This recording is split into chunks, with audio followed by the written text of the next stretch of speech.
다음은 곡면의 단위법 벡터장을 정의를 해보겠습니다. 곡면의 단위법 벡터장.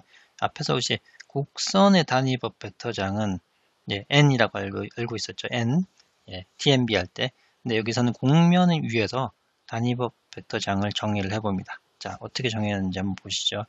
자, 고유 조각 사상이 하나 있고요. 여기 곡면 위에 고유 조각 사상이 하나 있고, 오른쪽 그림과 같이 함께 보시면 됩니다. M이 곡면이 있고 그 위에 고유 조각 사상이 이렇게 있다 생각해 보고요. 이 전체가 고유 조각 사상이라 해도 상관없습니다. 자, 그리고 U라는 이 벡터를 XU와 XV의 외적이다 했죠. 그죠? 그러면 이 P 한 점에서 좀 전에 저희가 예제를 통해서도 해봤는데, 이 곡면 위에 한 점 P에서 U 매개 곡선을 따라 점 P에서 미분한 게 XU잖아요. 그죠? 그리고 V 매개 곡선을 따라 점 P에서 미분한 게 XV죠. 그죠? 그래서 XU나 XV를 P 점에서 구한 걸 하면 이제 점 P에서 곡면에 접하는 두 개의 접벡터가 되는데, 그러면 이제 이 두 개의 XU와 XV는 이 접평면에 있게 되겠구나라는 걸 앞에서 이제 알게 됐는데, 그래서 요 XU와 XV를 외적을 하면 이 접평면의 법선 벡터를 구할 수 있다 그랬죠. 그죠? 근데 이제 그거를 단위화를 해버리면 그러면 점 P에서 곡면 M의 점 P에서 곡면에 접하는 이 접평면의 법선 벡터인데 단위 법선 벡터를 이렇게 정의를 하면 그럴듯한 거죠. 그죠?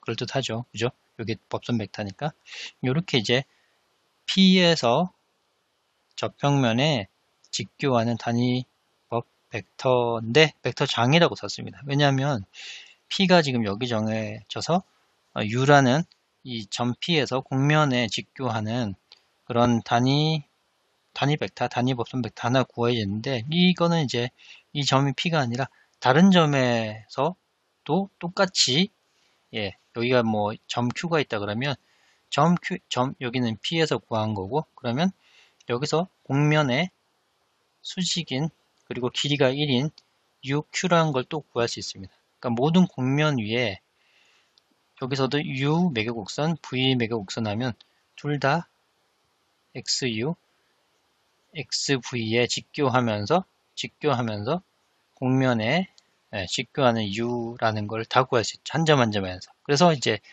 단위 법벡터 장이라는 이름이 붙었습니다. 점 하나가 정해지면, 곡면 위에 점 하나가 정해지면 곡면의 수직이면서 길이가 1인, 곡면의 수직이면서 길이가 1인, 곡면의 수직이면서 길이가 1인, 이런 걸 이제 U를 다 구할 수 있거든요. 그래서 벡터 장이 됐습니다. 자, 이렇게 이제 곡면 위에서의 단위법 벡터 장을 구해 볼 수 있고, 그 단위법 벡터 장 U를 이용하면 좀 전에 U 방향하고 평행하면서 한 점 P를 지나고 접평면의 수직인 직선이잖아요. 그죠? 그래서 P를 지나는 곡면 M의 법선이라고 합니다. 곡면 M의 법선. 접평면의 법선이기도 하지만 결국은 이게 이 곡면 위에 한 점 P에서의 곡면과 수직인 벡터잖아요. U가. 그죠? 그렇기 때문에 곡면 M의 법선이라는 이름으로 이렇게 불러줍니다. 자, 그럴듯하죠. 그죠? 근데 이제 곡면 M의 단위법 벡터장은 반대 방향일 수도 있습니다. 마이너스 U를 선택할 수 있습니다. 두 개니까요. 그죠? 이쪽도 이제 접평면에 법 벡터를 구할 때 이쪽 방향을 할 수도 있고 반대 방향으로 해서 평면의 방정식을 구할 수도 있죠. 그죠? 그래서 마이너스 U를 선택을 할 수도 있다. 그런 선택사항입니다. 자, 그럼 예제를 통해서 이런 고유조각사 하나 있고요. 그리고 곡면 위에 한 점 110에서 법선, 좀 전에는 법평면을 구해봤는데 예제 4, 5, 1에서는 이제 점 P에서 접하는 저평면을 구해봤는데 여기서는 점 P를 수직으로 뚫고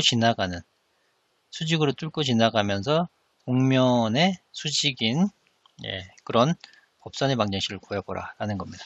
자, 그럼 이제 그 법선과 평행한 방향 벡터는 여기 있죠. 요거죠. U죠. 그래서 우리는 U를 구하기 위해서 외적을 해야 됩니다. 편미분을 하고 위에서 이미 다 구해놨었죠. 여기서 그렇죠? 여기서 구했으니까 요걸 가지고 그대로 그대로 가져오고 얘는 필요 없겠네. 그래서 요걸 가지고 외적을 얘도 이미 구했네요. 여기다 구해놨습니다.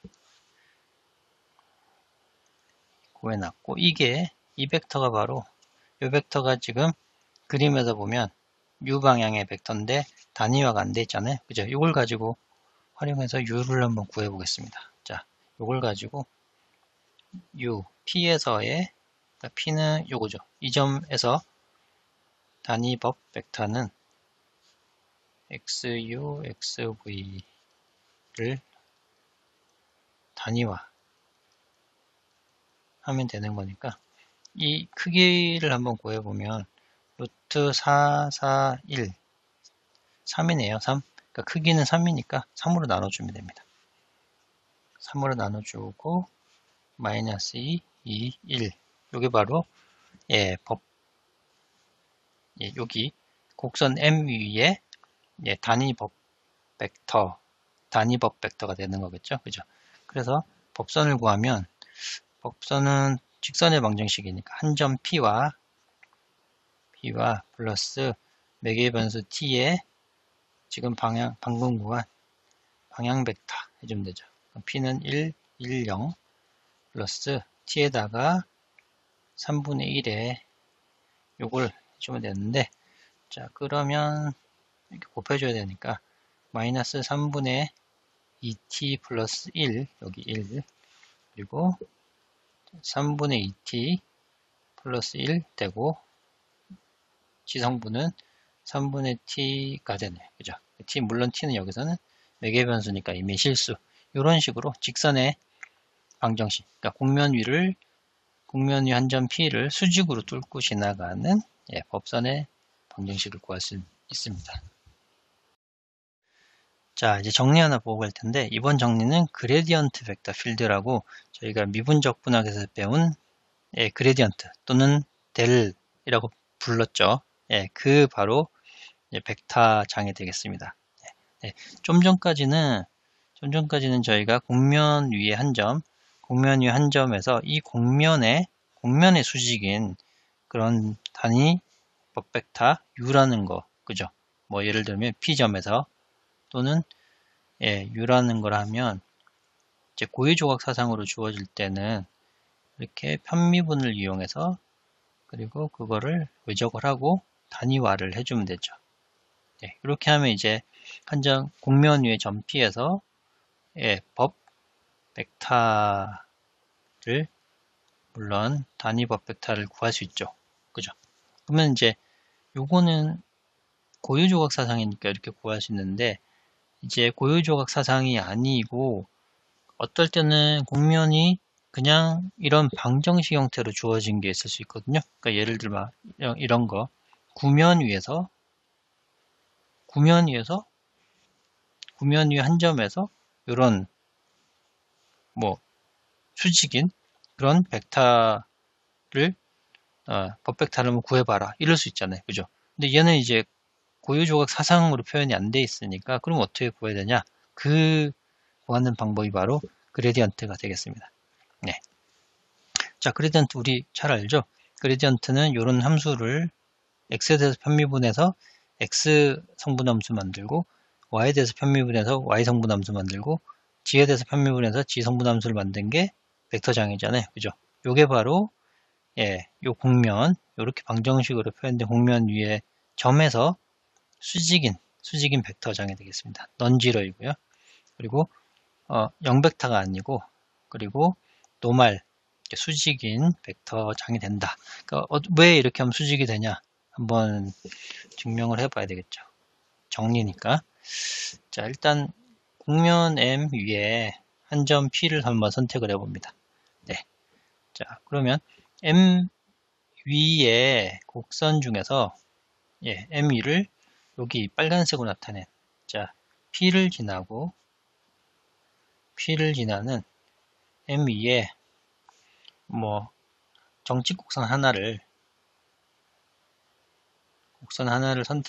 택해서 알파라고 해보겠습니다. 알파 오브 t 그죠? 알파 오브 t는 앞에서 이제 2장에서 한 것처럼 이 빨간색으로 표현된 게 지금 x 오브 t, y 오브 t 이런 식으로 정직 곡선 하나가 있는데 곡면 위에 P를 반드시 지나면서 곡면 위를 따라가는 이런 정직 곡선 하나 얼마든지 구할 수 있죠. 곡면이 지금 정직이기 때문에 자, 요걸 생각을 해보면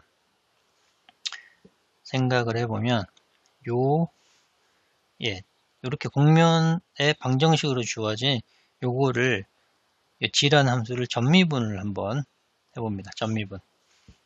자, 그러면 곡면 gx, y, g는 c를 전미분을 한번 해보죠. 그러면 전미분 했으니까 t에 대해서 라는 거는 지금 g라는 이 함수는 x, y, g라는 세 개 독립 변수를 가지고 있죠. 그죠? 그리고 물론 x는 t에 의해서 결정되고 y도 t에 의해서 g도 t에 의해서 그러니까 지금 수영도를 그리면 뭐 이런 식이 될 것 같습니다. 그러니까 얘를 전미분했으니까 x에 대해서 편미분하고 t로 미분하고 이런 식이죠. 그죠? 그러니까 x t에 대해서 x를 하고 y t y 라운드 g 이렇게 전미분을 할 수 있죠. 근데 이걸 잘 살펴보면 지금 내적의 형태가 보이는 거거든요. 요거를 모아서 x, y, g에 대해서 편미분한 거와 이 친구를 모으면 t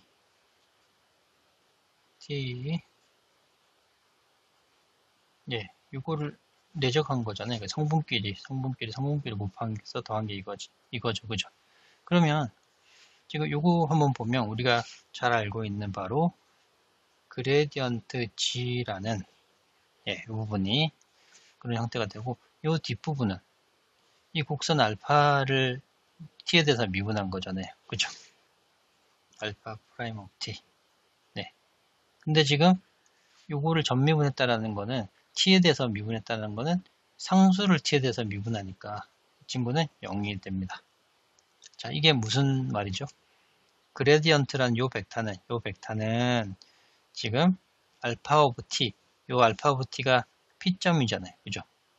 이 곡선 알파 오브 t는 그냥 p를 지나가는 요런 곡선 하나를 정했는데 사실은 이렇게 정할 수도 있고 P를 지나서 이렇게 잡을 수도 있고 곡면 위를 따라서 P를 지나는 얼마든지 다른 정직 곡선을 잡을 수 있거든요.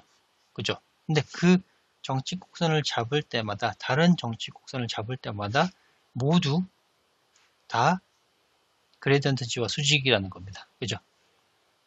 여기서 하나를 택했지만 임의의 정직 곡선을 택할 수 있기 때문에 그게 항상 그레디언트와 수직이라는 얘기는 따라서 그레디언트 G라는 거는 그레디언트 G라는 거는 지금 P에서 곡면 M의 수직이 이게 되는 거죠. 그죠? 그쵸? 자, 그리고 지금 여기 보면 요거는 non-zero 0이 아닌 벡터 필드가 있는데 이게 0이 아니다. 왜? 자, 곡면 M은 고유조각사상이고 고유조각사상은 정칙이잖아요. 그죠?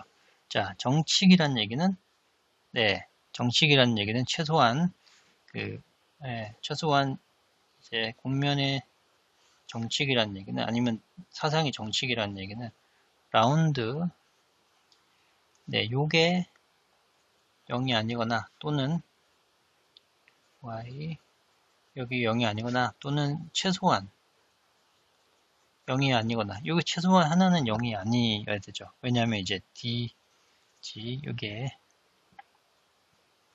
라운드 x 라운드 g dx 라운드 y dy dg 이게 0이 아닌 게 공면이라고 앞에서 우리 확인했었죠. 그죠? 그러니까 여기가 요거 셋 중에 하나는 0이 아닌 게 하나는 있어야 되거든요. 아니면 뭐 최소한 그렇기 때문에 요게 0벡터가 아니기다 라고 해서 넌지로 벡터라고 벡터 필드라고 되어 있습니다. 요거는 이제 있고 아무튼 여기서 중요한 거는 그레디언트를 구하면 이런 방정식 형태에서 그레디언트를 구하면 요거는 그 점에서 항상 공면의 수직인 방향의 벡터 필드를 구할 수 있다라는 겁니다. 자, 이번 예제에서는 이런 구면이 방정식 형태로 표현되어 있고요. 그죠? 구면을 S2R이라고 하죠. 반경이 R인 구의 표면 집합을 이렇게 나타내고 이런 방정식으로 나타냈을 때 그때의 단위법 벡터장을 구해보라 라는 겁니다. 자, 계산 한번 해보죠. 그레디언트를 이용하면 되니까 그레디언트 G라는 거는 요걸 X로 편미분하면 2X 그 다음에 Y로 편미분하면 G로 편미분하면 이렇게 되죠. 요 그레디언트를 이제 단위화를 하려고 크기를 한번 구해보면 일단 뭐 2를 밖으로 빼고 나면 각 성분을 제곱해서 루트를 씌우면 이게 놈이 되죠. 그죠? 근데 지금 여기 보면 x제곱 플러스 y제곱 플러스 g제곱은 항상 r제곱이 되기 때문에 이거는 2r이라고 되죠.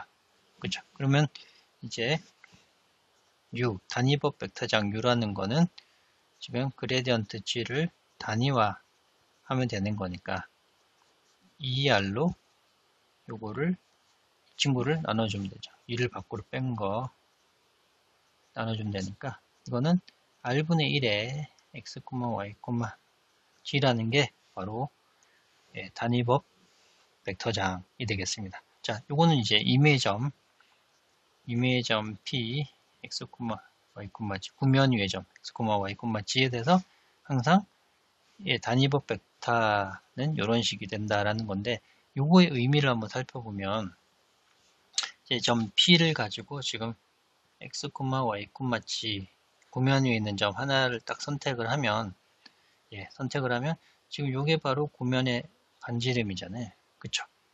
그죠? 그러면 지금 0에서 P까지가 바로 이 점의 좌표와 같은 X, Y, G라는 벡터가 되겠죠. 그쵸? P 벡터가 X, Y, G이면서 이 점이 X, Y, G죠. 그죠? 그러면 요 점에서는 접하는 접평면을 보면 항상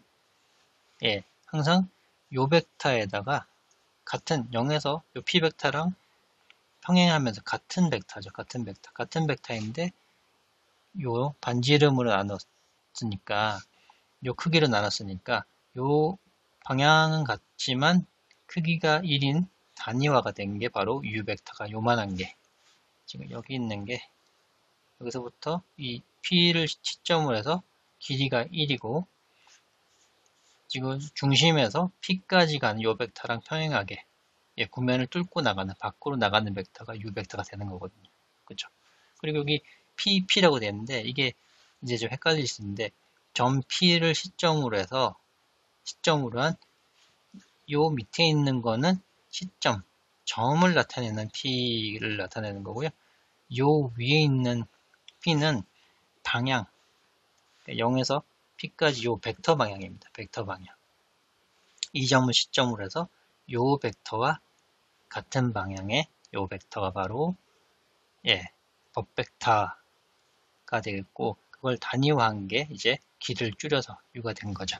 네, 그래서 국면 위에 한 점에서 법 벡터는 예를 들어 만약에 이쪽 왼쪽 끝에 점을 잡는다. 그러면 요게 바로 이제 P 벡터가 되는데, 이 표면에서 이 구면 표면에 직교하는 벡터는 밖으로 요 방향이잖아요. 그죠? 항상.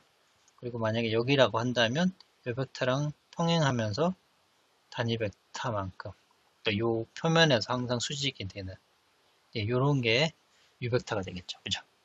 네, 그럴듯하죠. 그래서 요런 형태가 되겠습니다.